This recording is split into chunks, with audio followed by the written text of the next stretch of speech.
Hey, good evening. This is Nicolina Nix with Women, Wit, and Wine, and you're here for another episode of Women, Wit, and Wine. Tonight's episode is Confessions of a Submissive, and it hits a little close to home to me is for a long time in my younger years, I don't think that I realized that I was as submissive as I was. I think I put on a front for a long time, and I am a very submissive personality with the right person. It's not just anybody, because, you know, I've met people who think that they can make me this submissive being. However, it's not true. It depends on the personality, the moment, that right chemistry. You know, when people say, are you dominant or submissive? For me, I'm a switch. And when I say I'm a switch because I'm submissive with most men and I'm dominant with women. Today, I can't even pronounce this wine. It's a Tamira Monastrell. It's a red wine. It's nice and it's dry, and it's a kind of a crisp wine. My guest today is Wendy. Joining me today to talk about Confessions of a Submissive, and you know, and I think that people are probably hearing this thinking, oh, you're going to tell us all your dirty dark secrets, and really for me, the show is really more about what brought you into the lifestyle. When did you really realize this is who you were? You know, this is where your comfort was, and you know, and a lot of people don't understand what the word subspace is. Right. And, you know, so they have this preconceived notion of really what it is, and I kind of want to talk about a little bit of that. So tell me a little bit about yourself. Do I need a mic? No. Okay, we're good. It's a boom mic. It's a boom mic. And so it picks up everything. So that's one of the nice things about it. So. Well, I think for me, I didn't know I was submissive until I got there. And I had a whole different conception of what BDSM was, what, you know, this whole submissive and dominant and, you know, all that kind of stuff. I thought it was kind of weird. I came from a theater background, and for me, I was like, well, whoever wants to do that, great, but I don't understand it. I don't want to know it, you know? And I ended up in abusive relationships just because I was attracted to very strong men being submissive. But I didn't understand it. And so without that tool, I ended up in really bad relationships. And until I started kind of checking out my sexuality and trying to figure out what I was, did I realize that what a sub was, what a dom was, and what subspace was, and that if you are a sub and you don't have the tools to know what that is, you can end up in really bad situations. Oh yeah, I had a friend who met somebody in the lifestyle, and you know, and we were coworkers, and she would come with these horrible bruises on her, and it was like, you know, although I'm a little bit of a masochist myself, you know, or you know, another word for it is a pain slut. I don't really want somebody to beat my body to the point of black and blue. You know, a black and blue from a little bit of a cane swat is different. But when you're coming to work with a bruise that's black and blue about the size of a teacup saucer, right? That's a totally different. That's a total red flag. It's absolutely a red flag, and. Because it was very funny, because a mutual friend of mine said, hey, you know, I got somebody that you could meet, and then I meet the same person, and it's like, no. Yeah. No, I know who this person is. Yeah. And although I appreciate the fact that you're trying to play a matchmaker, I just came out of a relationship. I'm devastated. That's not what I'm looking for. That's not what I'm looking for. And so, you know, I think for me, I kind of left the lifestyle because the last relationship that was devastating when it ended, it was devastating for me. It was, I gave this man the gift of my submission. And it was a gift. And that's, I think that's what a lot of people don't understand is that as a submissive, you really have the control because you're giving a gift. You're giving this gift of your trust and your submission and your surrender and everything about you says, I'm now in your arms and I'm safe. Mm-hmm. When you're with that right person. Right. And for me, it was just, I don't know that I could ever go back. Yeah. To that because I gave my trust 100%. It was all of it. It was all of me. All of me. I gave all of me. And when you give all of you, how do you get that back after that? Right. I find, I don't know, for me it's more of a control thing being a sub because unless you're willing to be submissive, there can't be a dom. Right. But I've never been in a situation where I've given everything. But I don't think I could because there's a part of me that just holds back. Do you know what I mean? I do know what you mean because I think that I was that way until I found this person. But I fell in love with this person. Oh. I was very in love with this person. And then they betrayed you. He was broken. Yeah.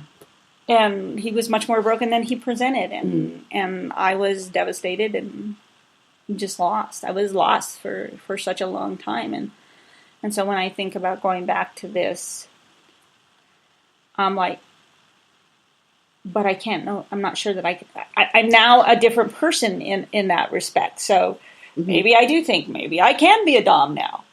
Maybe you can because now you know the whole part of it and you know what it's like to be a sub. And see, that's what I like in a lot of the doms that I've met is that they're willing to be a sub for a while and then become a dom because how do you know unless you know both sides of it? I mean, you don't know what subspace is unless you go there. Yeah. You know? And as a dom who's never been a submissive, you'll never know the subspace. You'll never know. Right. It's for me, I think the first time that I met a person and was really subjected to the lifestyle. It was a loss of space and time, and it was just almost like it was like being in the womb. You know, it's a cocoon. You know, everything that's horrible in your world ceased to exist in that moment, and you're safe and you're surrounded and cuddled and it's this warmth that goes around you. And I don't know if that's how it felt for you the first time you went into it, but that's what it was for me. For me, it was just an ethereal. It's almost like you just feel like you're on the best drug ever. You know, I never had that feeling of being safe and loved and all of that because I've only played. You know, I really haven't been in a relationship, but I played the sub in play. You know. And I've gone into subspace in that way. But for me, it's always been just a very ethereal kind of high. You know, better than any drug, better than anything. And it takes days for you to get out of it. Absolutely. I mean, you just gosh. It's like the best drug ever. Yes. It was absolutely a drug. It was like, I'm home and I'm like, oh, wow. That was just amazing. And I'm so happy and And then 3 days later, you come off this crash and it's like, yeah, and then when you crash, it can be bad. When am I gonna see you again? Why don't you love me? Yeah, you know. Yeah. Because, you know, there's always a down when there's an up. Yeah, and boy, those downs hit hard. They do. I do admit that those were hard for me. That's true. You know, and then of course, again, you know, and then when I met. My last that relationship of where we met, right? Where we met.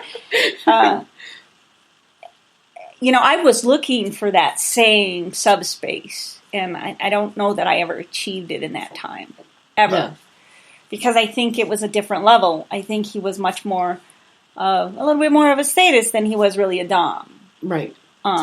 So there's a difference in that for some people. It's like, just because you think that you're a dom doesn't mean that you're a dom. It's about a presence and it's about a sense of confidence, about a sense.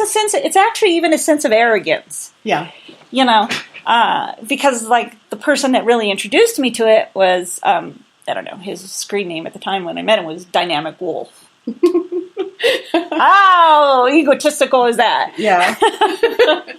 Yeah.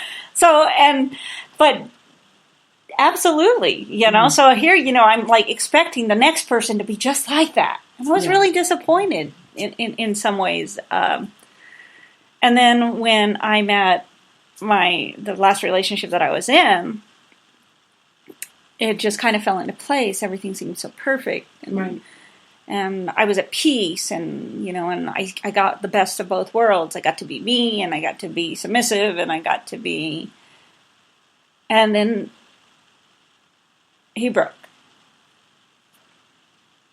So, and that was really disappointing because I finally found some peace in my life, and then to find out, within a month of us breaking up, he was already with somebody else and married her a year later, and she's a bitch. Wow. So, wow. I mean, so what do you say to that? It's like, you really can't. It's like, what was your motivation? Yeah, it's like, because the two women before me were just like that same personality. So that's what he thinks he's good for, and so. It's just kind of disappointing. And so, like, we talked for a while, and every once in a while it's that, I really miss this part of his life. This is the part of us. And it was like, well, it's your choice. You gave it up. Right. I fought for this because I knew what I had until you got married. And now I get to say, karma's a bitch, and so is your wife. But that's good. I get to say that. He was not real happy when I said that. I said, but hey, it's true. You know. So it's like when people say they're unhappy, it's like, what are you going to do about it? Nothing. Self-sabotage is a fun thing. Okay. Well, then I don't want to hear it. Yeah. Self-sabotage. Yeah, I mean, you're a bigger masochist. If this is where you want to be, you're a bigger masochist than I was. Yeah. And all I wanted you to do was spank me. Yeah. Just spank me. Just spank. Tie me up and spank me. Well, see, and before I really knew what I was, that's what got me. It was like the pain and the spanking and the canes and the whips and what does all that mean until you get there and you realize that it's kind of like a step ladder. Right. It's almost a release. Well, here's the thing. The first person that I met that was a dom, he threw me into it. Yeah. It wasn't like a build-up. Okay. And then the next person that I was, with, he wanted to always build me up to it, and I'm like, no! Just do it! just throw me in there! Damn it! What the hell is the deal here? So definitely, there was a huge difference. Mm-hmm. And then of course, when love comes into it, it just screws everything up. Yeah. I don't know that part. I mean, I spent, some research is a lot of people that tend to be in these submissive dominant relationships is, people have this misconception of that it's because we were abused because we were younger, and I don't necessarily think that's always the case for everybody in this lifestyle. I mean, I was the product of abusive relationships, but that's not where I felt that it's okay for you to hit me, right? But it was a sexual release. I remember the first time. Yeah. Getting spanked. Yeah. I almost bit it off. Wow. I'm just saying, don't ever surprise a girl. Like that. Yeah. Oh, I get you now. That is not the moment that you're supposed to surprise a girl that you're going to spank her. And it should never be a surprise. It should never be a surprise. It was a surprise, but especially I'm like, when you're with this somebody. is nice. Because a lot of submissives aren't always submissive. I mean, it's like in their life, they're very in control of things, and sometimes being a submissive is like it's a release. It's a release, So if you're going to go and spank a girl, you better let her know you're going to do that. Right. And make sure it's okay and have consent for that. Yeah. I might have bit it off. I was really young then, so, but it didn't take me until some years later to realize, hey, maybe that's why it was so exciting. Exactly. Because maybe this is who I am. Because I'm a very much an A-type personality out in the real world. But, so for me to have a partner that I feel like that I can be vulnerable with, submissive with, know that I can trust them and that they're going to take care of everything. Yeah. When I'm alone with them. That's just heaven, And that's trust. That's what you need. Yeah. You need to have that if you're going to be if you're going to be in a safe place. Right. I mean, you have to feel that it's a safe place because there's a lot of people that think that just it's only about this. It's only about I'm going to pull your hair and blah blah blah. It's no. This is not what I'm looking for. No, it's a whole dance. Yeah. And you have to dance it, and it has to be.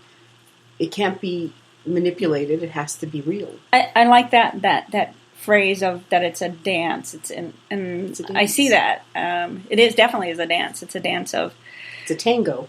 I mean, because here's the thing: you have to connect not only with body, mind, but there has to be that euphoric feeling.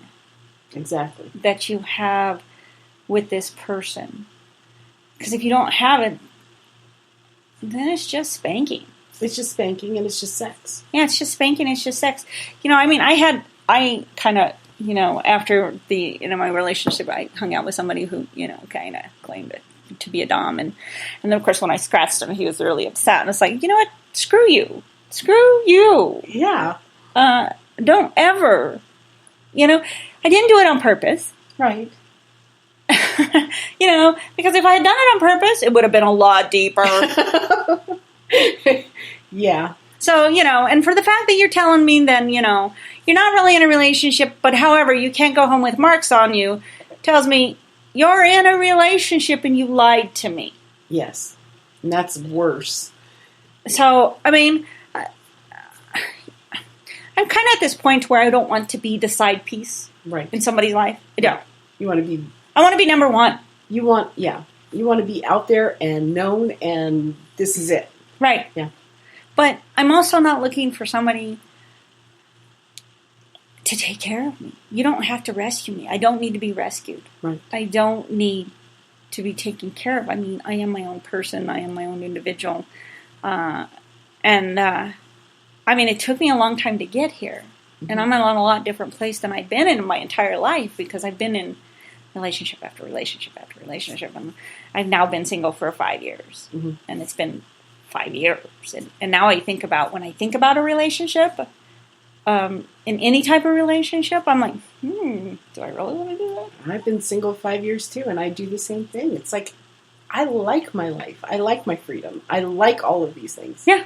Yeah. I kind of, I lay in the middle of my bed and I think, just think, if somebody else was here, I could be cuddling.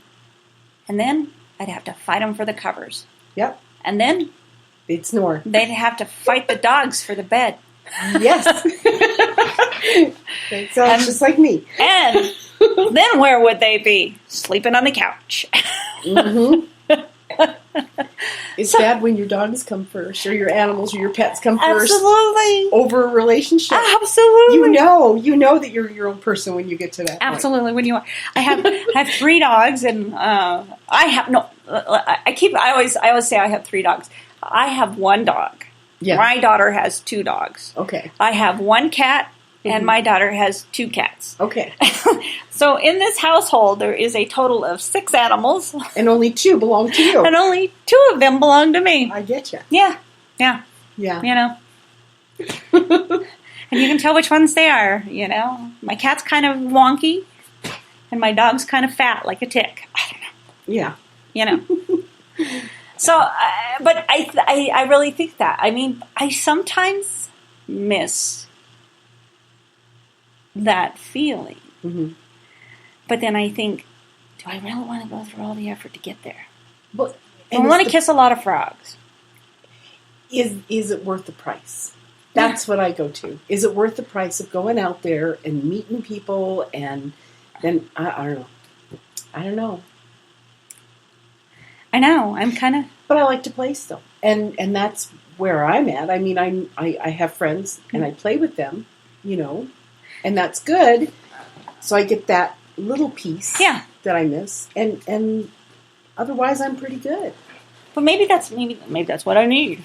Yeah, you need to play a little bit. Well, come out with me. To believe it or not, it's and here's my confession. It's been a year and a half. It's actually almost been 2 years since I've even been intimate with anybody. Wow. And that was kind of a choice. Part of it was with my show. I wanted I needed to be focused, and I thought, well, if I really get involved with somebody and I really like them, and then I'm going to be, I'm going to be all goofy. I call it dickdom. Yeah, dickdom. Dickdom. So a guy stuck his dick in me, so now I'm stupid. So now you're dumb. Yeah. I'm stupid because I want to be gaga over some stupid guy. So I call it dickdom. And that's, I think, how that's, for me, it was just like, that's not really where I want to be right now. I don't want to be that way. Yeah. But I need to get laid. But, sometimes you miss that stupidness, of falling in love with somebody, and even if it's not real, it's like this ethereal thing. And so it gets addictive.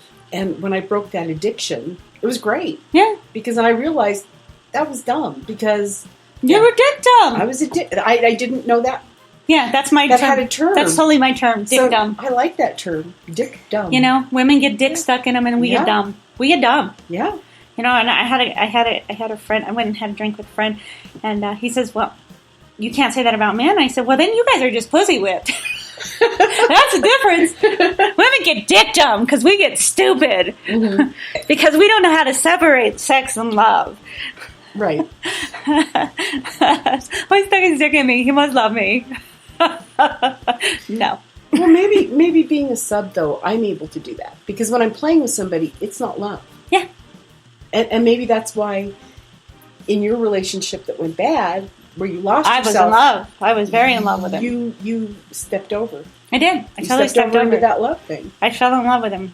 Head over heels and 100%. Yeah. Thought he was my soulmate. Yeah. At least not this lifetime. No? Thought he was my soulmate, but he's not. Maybe he was for the short time you were together. Right. He screwed my head. Because for a long time, I don't think that I ever really fell. I think my first love was like when I was 15. My first love. And that was my first love. Mm-hmm. And then I was married and loved the people that I was with. And in relationships and loved the people. But I don't know that I was ever in love with them as I went through. Because I could always see this next person. Mm-hmm. I could always see the person in my future. And then when I met this one person, I couldn't see anybody else. Yeah. It's like you were blinded. Yeah, it was very much like I was blinded. And those were the faces that I could remember in my dream kind of thing. So this was my person. And I just wasn't his. And that was okay. And that's okay. That's okay now.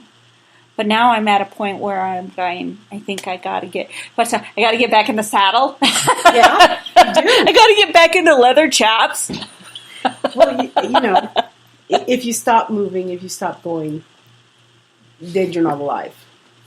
Well, I definitely haven't stopped moving. I haven't stopped going, and stock in Duracell is greatly. Well, I keep them in business, good. Or at least the Dollar Tree ones. I plug mine in, but they're now nice and pretty, and they have patterns on them. Have you seen the ones? I haven't. They have like little batteries that have patterns on them. I haven't. And so now it's good because I do that as part of my routine. That now my vibrator can feel pretty on the inside too. Oh.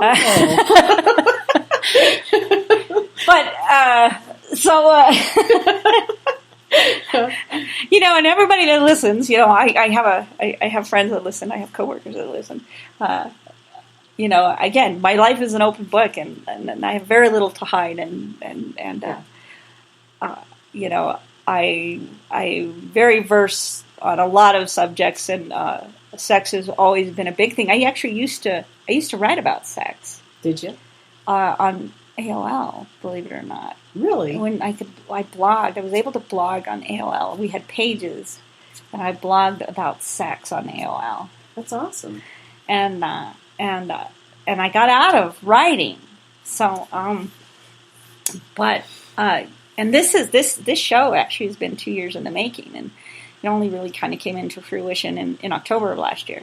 So, but it's taken me 2 years to really had taken me 2 years to get here because I've been planning it. I've been writing shows, planning it, and now I'm like, I'm finally here. And right. Since I started, I've only missed 2 shows, Christmas and last Sunday. I took a break. My brain needed a break. I'm not really sure what that means, but it needed a break. Yeah. And and really, I kind of like to bring out subjects that, one, are close to home to me and that I'm familiar with, and 2, that I know people. I mean, and I was really grateful that you were able to come. Oh, sure. And a lot of people aren't even willing to talk about this about themselves. Yeah. They're not, because it's like, oh my God, I might be considered dirty or creepy or well, you got to own sick. who you are. I'm not sick. No, sick. There's nothing wrong with I just like people to spank me every once in a while. There's nothing wrong with that. No. There's nothing wrong Pull with my that. hair, just pull it right. Yeah, just pull it. Just pull it right from the base. Right there. Not on top. There's another way to do it. Yeah. And so I did this show because I had a lot of female friends who were single. Mm-hmm. And we're talking about not being in relationships and how do you meet men. And I thought, that'd be a great topic to do. And so I came up with this show called Women, Wit, and Wine. Yes. Well, the wine's good. And, first I was going to call it Women and Wine. And then I thought, yeah, but I'm a comedian. I would make a joke about that. Yeah, it's just a bunch of women whining. Yeah. Oh, yeah. Yeah. So I threw the wit in there. And not all my guests are always, they're not always women. I do have men on the show to talk about subjects. Well, men can whine too. We can whine a lot. A lot. And a lot of the people that are on my show have been my friends that I've met through the lifestyle. Mm-hmm. And been long-term friends. Yeah. Long-term. I mean, so here we are. We're 10 years later. 10 years later. 10 years later. Think 10 about years this. So some of my guests, I've known them for 20 years. Yeah. And, 30 years. And it's just it's just amazing how when you call on people to say, hey, do you want to talk about this? They're willing to go, yes, I'll talk about that. Well, it's fun. And again, my subjects range from sex to cancer. Yeah. I just want to cover all the bases and have people come in and talk about it. So how old were you when you think that you realized this is a part of you this was a good part of you. This was a healthy part of you. I think it was like 10 years ago. I think I've always been submissive, but I just never knew what that was. A lot of people don't know what that means. Well, I had rape fantasies. Always had that. And I kept those hidden because I thought that was wrong, Yeah. I mean, because I don't really want to be raped. I don't want to be. But in my fantasy world, I always had that. I always wanted to be dominated. For me, sex was that. And so I've had sex from a very early age. I mean, like 9, I was having sex way, way, way. But for me, I think it was because I was submissive. It wasn't about the sex. It was about having somebody want me. It was always that. And I think it was about 10 years ago I left a relationship, and he was a nice guy. But I was seriously not passionate. And I saw 2 people like kissing really passionately in the parking lot at work. And I said, I want that. I want that in my life. And it just started this thing where I started thinking about sexuality and how I wasn't happy. Yeah.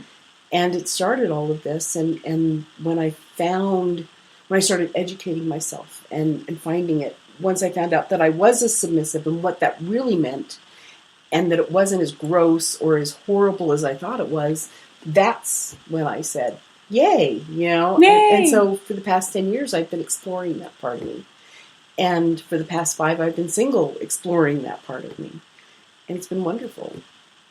I finally feel like I settled into myself, and I'm not afraid to be who You're comfortable I am. in your own skin. Exactly. I'm comfortable in my own skin. Yeah. Yeah, because that's really hard, is a lot of people don't. They're not comfortable in their own skin, and if you're not, then you're not really finding your peace or your place, and like I said, for me, I think this has probably been more of a this whole sexual sabbatical that I've been on. Mm-hmm. I mean, don't get me wrong; it's not like I don't think about it. It's just it just wasn't my priority at the time. Right. But, I'm also like at this thing saying, I don't want to use it I don't want to lose it, because if you don't use it, you lose it. That's what studies say. That's true. I was reading the studies. It's harder. Right? But yeah. It is. So it is. It is, I don't have to want to use, I don't want to have to use assistants. Yeah. I don't want to have to call the boys, K and Y. I don't have that problem yet.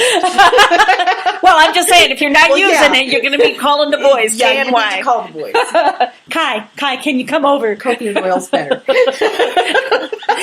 I need you. Yeah. Bring me a bottle of Kai. K and Y. Yeah.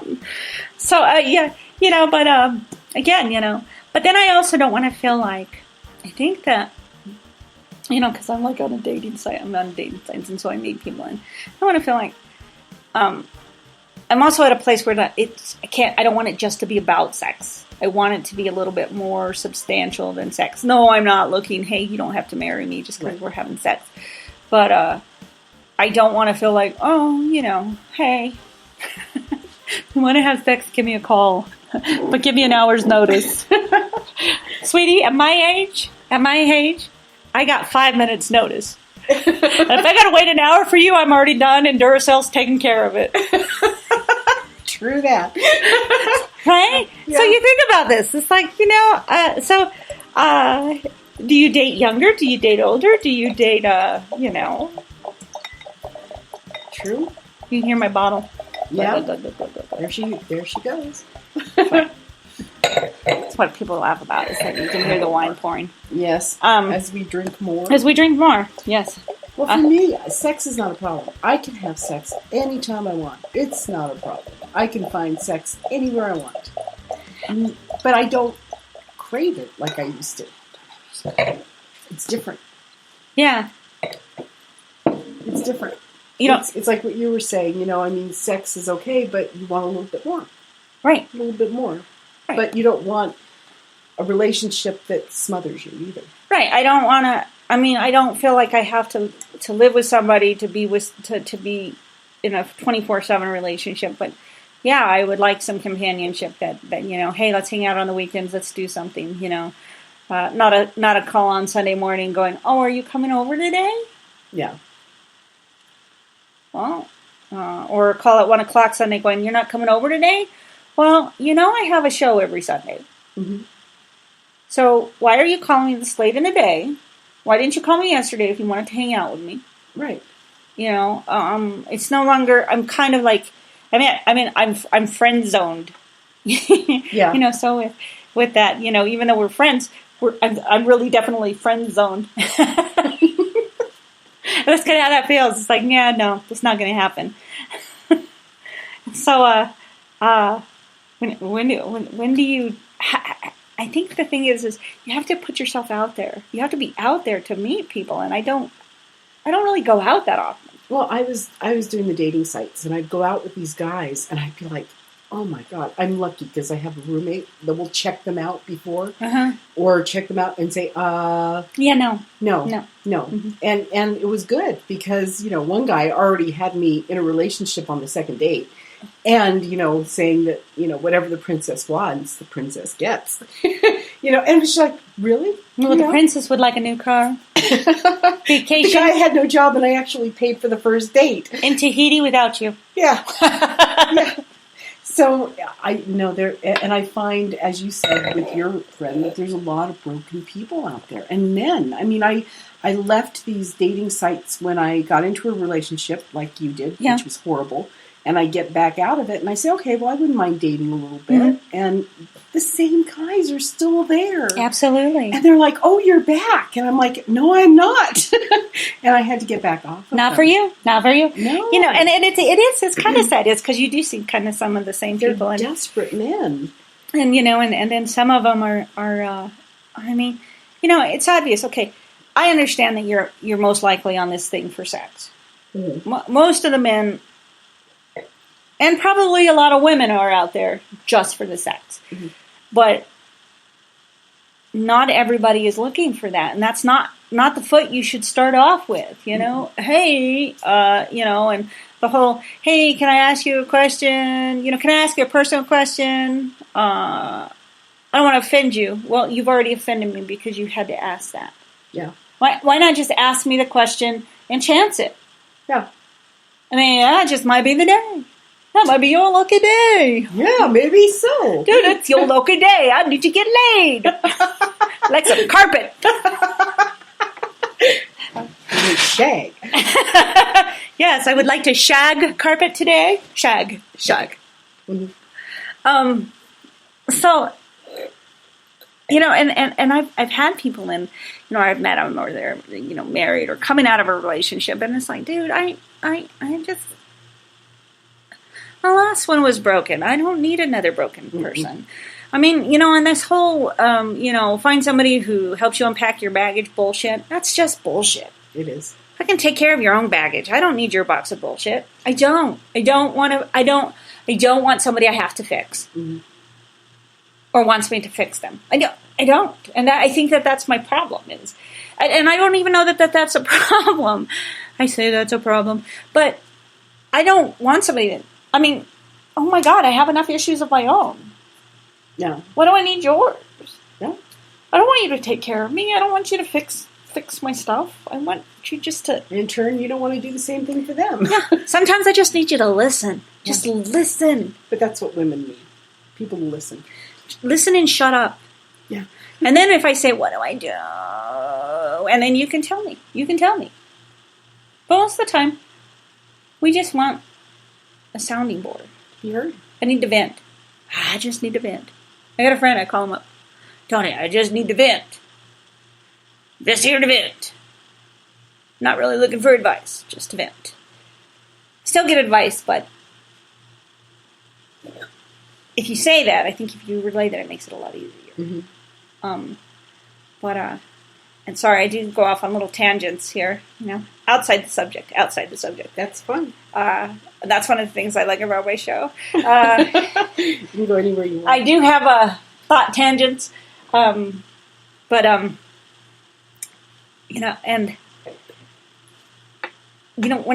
we built the dungeon. I remember the dungeon.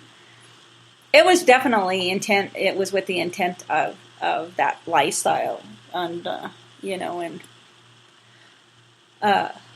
knowing that there was that option to have that. And when I went out of town and movie sets and stuff like that, I'd go, yeah, okay, if you wanna find a girlfriend, that's fine. I'll be away for a month. I understand.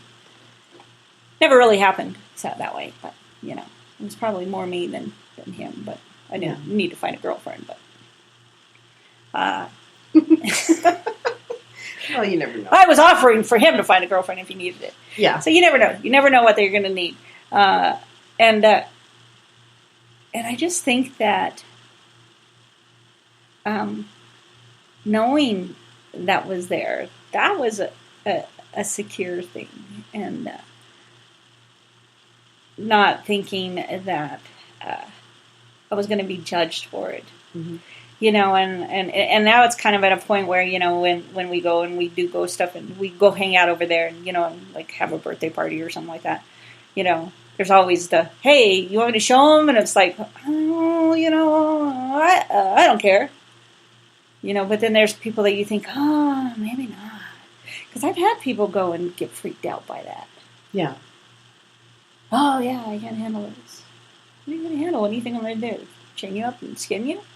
Well, but it's that whole idea of what is a dungeon, Yours was the first dungeon I ever went to. Yeah, I called it a Castle Keep. And I didn't know what to expect. I was, excited because I'd never seen one. And I was like, what does this mean? I think it was Joe and Maria. Was that the people that you guys met? No, it was, gosh, I don't even remember. There was just so many different people. We met each other. We were in a bar. I know you guys were in a bar. And it was that horrible snowstorm. They said, oh, blah, blah, blah, blah. Yeah, it was that, yeah. It was like, it was New Year's Eve. So then, are you sure that wasn't 2005 then? Oh, I don't think so. I think it was 2007. So I think that was 2005. Well, maybe it was. Because that's when we had a bad snowstorm. 2 weeks of snow, yeah. Yeah, that's when it was. And I don't know, it was 2005. Mm-hmm. But anyway, it was crazy. I mean, I remember going up that road, and it was scary. And it was and then we were up in a dungeon. But I met people that I had known, and I was I felt a little bit better. Yeah. And then, and it was great because your friend was very instructional about what they were doing, what it was, and put me at ease, and it was great. And he was always concerned about people getting up there and hurting themselves. He was very, very nice. So I don't think you were real happy that night, though, because everybody came up and wasn't invited, I think. And this guy just came into the bar and said, hey, do you guys want to go up to a dungeon? Oh, it was probably me because, I know that he stresses about people he doesn't know in the house. Oh, and it was really more him, and it was probably more him than me. So you were being protected. I'm kind of like, yeah. Yeah. Just hide it. Just hide what you want. You don't have to, because it's kind of funny. I'm going on a trip, and we're going on a trip in October, and he's like, "Well, how many people are going?" Well, so around 10 people. Do you know these people? No, I don't care. I'm going out for a vacation. Yeah, you can't meet new people if you're going to sit at home and wait for them to come meet you. Yeah, and then a long time we didn't really do. Well, we did parties, but we didn't do parties. And, so we were back and forth. And then kind of got a little stale there. And it wasn't what I wanted anymore. So I left. Yeah. And then I fell in love like an idiot. Don't fall in love. It's overrated. Yeah. So, especially with broken people. Especially with broken people in sheep's clothing. Yeah, they don't seem broken. They don't seem broken until you get to this point. And they're like, oh, there's something wrong with me. Whatever. Yeah, mine was a little different. Mine was a wolf in sheep's clothing, using me for their own gain. So, yeah. And I thought that I was in love. And it didn't quite work that way. Was that your relationship then? Before, 5 years ago. Just when yours ended, mine ended. Yeah. And he left me for another person who had more money and was able to put him through what he wanted. So, yeah. And so I was just a stepping stone to get where he wanted to That's be. kind of how I felt I was a stepping stone. That's how I was. And it's been 5 years, and I'm still getting over that whole thing. And I'm very protective of myself now, where I wasn't before. Me too. Yeah. Here's to you. Got to take care of ourselves. I think I am much more protective of me now than I am. So that's why I'm kind of like this whole, it's not that important. He's kind of cute. No, forget it. No, it's not worth the price. Let me argue this in my head. I paid the price for many things, and I'm done. You're cute. You have a great body. Yeah. Do I want to fight you for the covers? No. You just kick them out when you're done. Let them go home. Do I want you to know where I live? Okay, you're cute. Goodbye. Get a hotel and maybe. Get a room? Did you get a room? Get a room. Yeah. So, yeah, I just, I don't. I mean, I think I just don't want to. God, heck, I don't know what I want. You know what it is? I just don't know what I want. But that's okay. Because tomorrow is a different day and we're different people tomorrow. Well, you know, it's very funny because, like, the last time that I was intimate with somebody, you know, it was a little bit of a competition, me and a friend who we are no longer friends. But she was, like, quick to say that I was emotionally unavailable. And I'm like, well, yeah, I'm emotionally unavailable. I'm emotionally unavailable right now. Yeah. Right now. I can't tell you what tomorrow's going to be like. Because tomorrow I might wake up and think, oh, I need to be in love. Yeah. I need somebody to love me. I need somebody to hold my hand.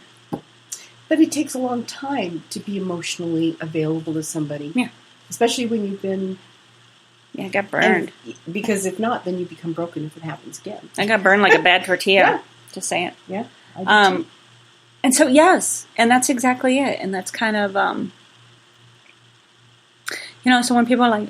So, I have that thing that says... I have a t-shirt that says I'm emotionally unavailable. Emotionally unavailable with Mr. Spock on it. Oh, good. Not a great idea to wear to speed dating, by the way. Oh. You find the nerds.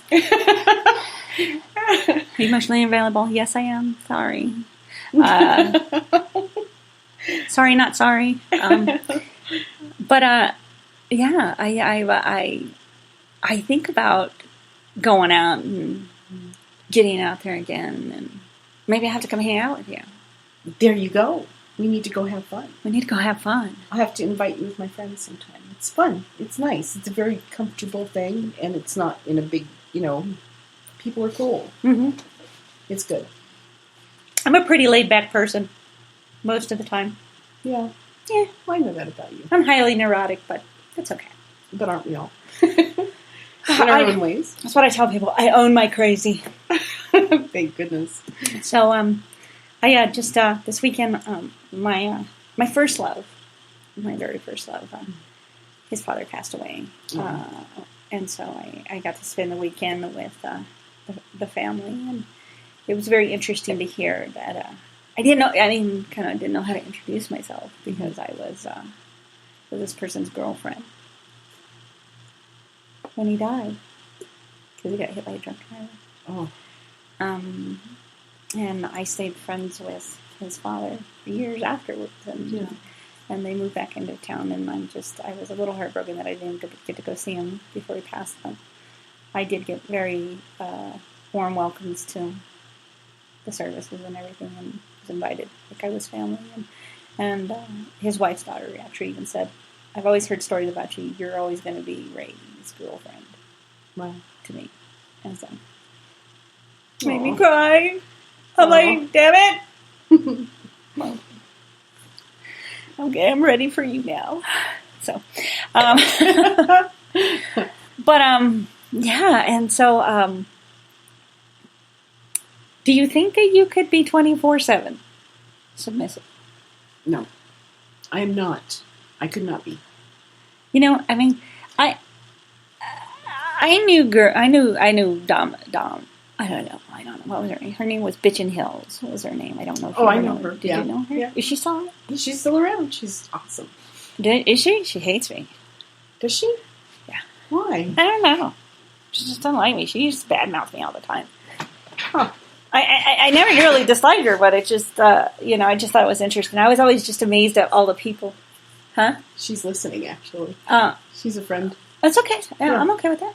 I mean, I was just always amazed I was in awe of how many people she had a lot of submissive males. Well, she says it like she is. A lot of people have a problem with her because she says it like it is. She just is out there, and that's what I love about her. Because she just says it. I think I was just really hurt because I just kind of felt like I was bad-mouthed. Yeah. And I think that was really more it. I didn't have a problem. I was like, I don't really care. I like everybody equally. I hate everybody equally, too. So, yeah, it's nothing personal. It's just it's just an even keel for me. But there's a lot of people that don't get along with her. But she doesn't care because she just tells it like it is, and that's who she is. I mean, I just never really said anything bad. Right. And then I found out and she's got a very dry wit and I sense do of humor. too. I And like so my that humor might like be I where like you- my wine. Yeah. Dark and dry. Dark and dry. You guys are probably a lot more alike than you think. I And know. you probably I am love very each other. much. I am very much like a tell it like it is kind of person, and it's been a long time since I've had. I don't know. She. I think the last time I saw we were at a party at her place and Could be. on the west side. Yeah. And Yeah. there was a guy that Ken. His name was Ken. Yeah. She'll know who I'm talking about. Yeah. So I just remember the Ken because he was a person in the picture and quite a few other people. And I mean, I had fun. Mm-hmm. So, I mean, I don't have anything against anybody. I don't have anything against her. I have a thing against people who get in my business. My friend, the friend that I was talking to you about that last year, or that we were kind of competing for the same guy. Yeah. Had because I was talking to my ex at the time, Mm-hmm. took it upon herself to call him and say, "Do you think it's really fair to her that you're even talking to her?" I'm like, "That isn't your place. I'm a grown woman. I knew what I was doing." Yeah. And you don't really need friends that judge you. Yeah, that wasn't your place. That's a judgmental thing. Yeah. I mean, you don't judge your friends. You just say, if they get in your face, you say, "Hey, I'm feeling uncomfortable," but you don't judge them for it. You don't. I mean, she had a relationship that kind of went back and forth, back and forth, Mm-hmm. back and forth, and all I ever told her was that I love you. I'm your friend, Mm-hmm. and in the end, I'm going to be your friend, and only you can say when enough is enough. I don't have to like the person, Right. but I will always be cordial, Right. and nice because I love you. Mm-hmm. But at the end of the day, only you can say when enough is enough. Yeah. And that's how I feel for a lot of people. It's just, we are who we are. You don't have to. You can take me or leave me. Take me or leave me. But at least leave me somewhere nice. Nice. Nice and plushy. Nice by and a pole. By a pole. Yeah. So,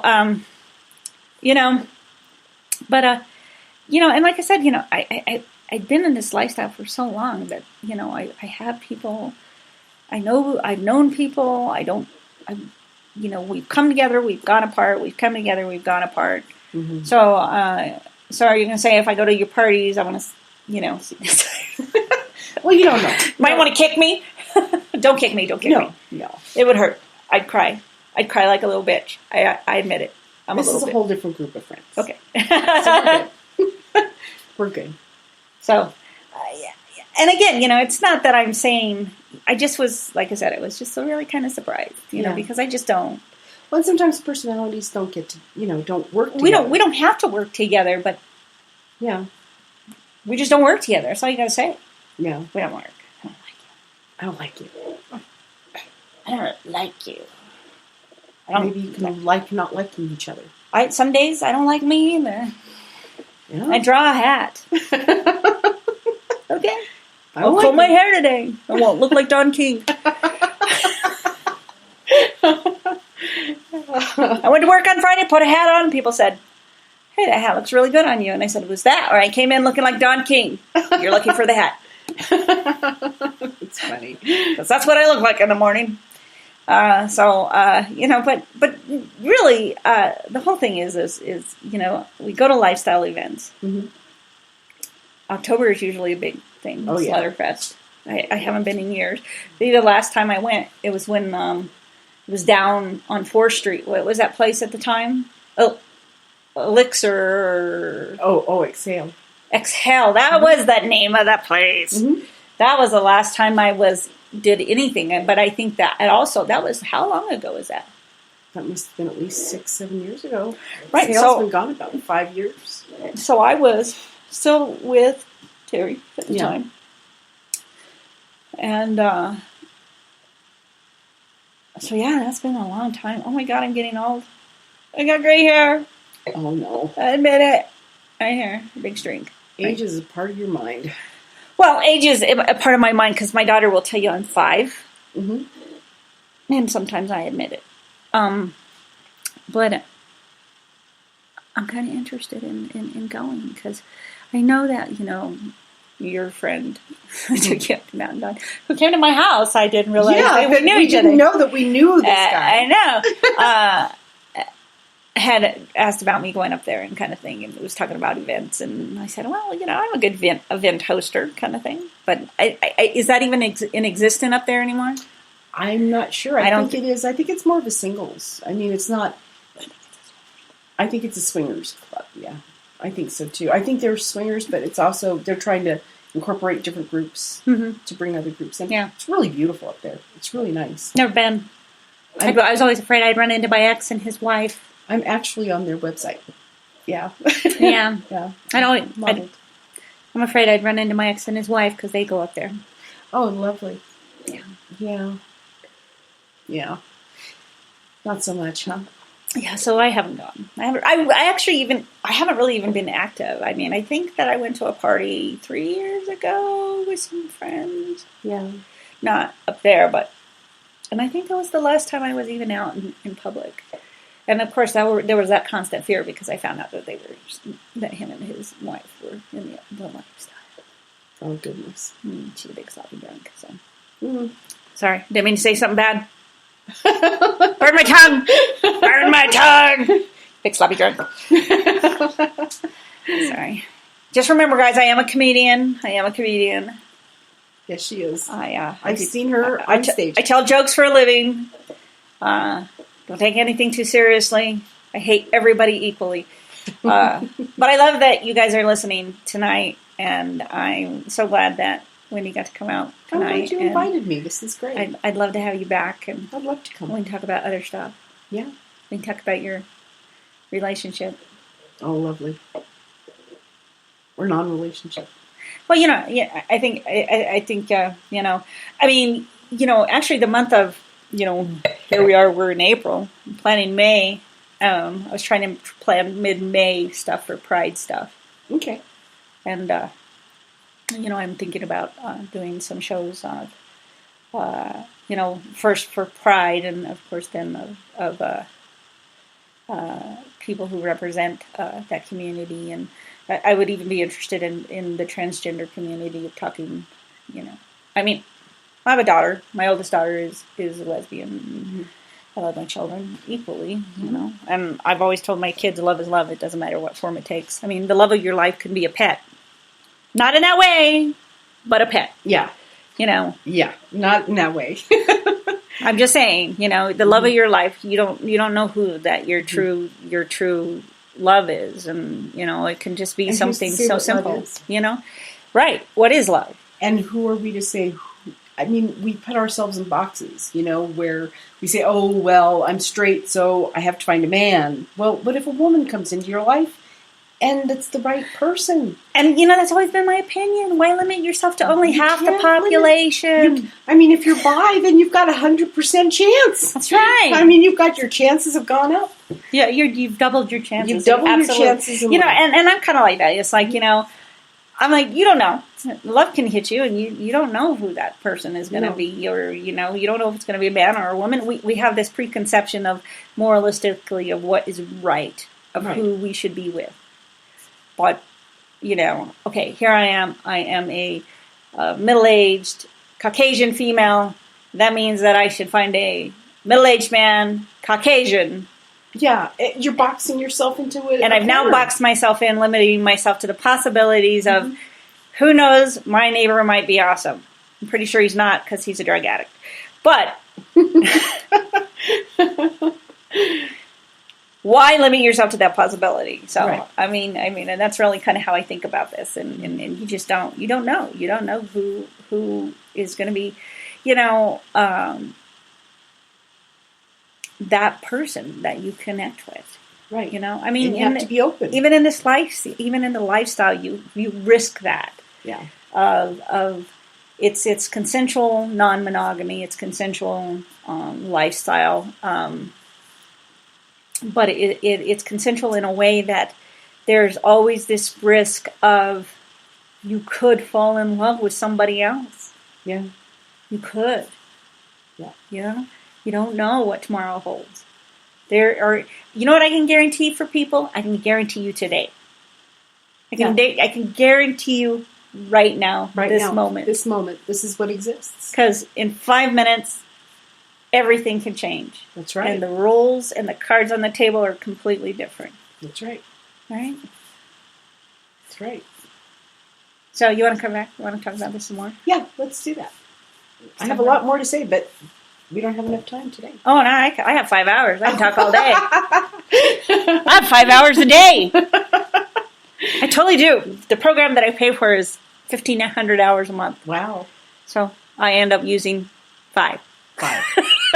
When you can have a whole bunch. I totally could do this every day. Make a living at it. Mm-hmm. But I haven't yet. If I could do this every day, I'd be okay with that. Yes. I could be the next jackass. I don't know. Something like that. Something cool. I'd have to come up with a cool name besides jackass. Yeah. That's not my name. I think that's taken. That's taken on a TV show. Yeah, and you don't want to be that. No. You just don't. No, you're too awesome to be that. That would be me. Yeah. So I'm Nicolina Nix, and you're listening to Women, Wit, and Wine.